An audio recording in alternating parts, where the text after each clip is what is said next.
Smart investment decisions and strategic planning begin with a solid grasp of key property and financial concepts. An appraisal is a professional estimate of your property's market value, typically required by lenders before approving mortgages or refinancing.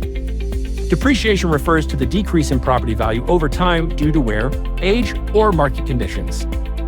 Appreciation refers to the increase in a property's value over time. A cost segregation study identifies and reclassifies building components from real property to personal property to accelerate depreciation deductions and improve cash flow.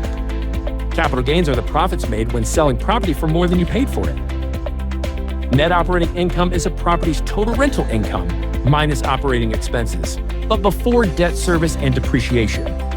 Capitalization rate is the ratio of the net operating income to property value expressed as percentage. Purchase price allocation is where the purchase price of an acquired company or property is divided among its identifiable assets and liabilities.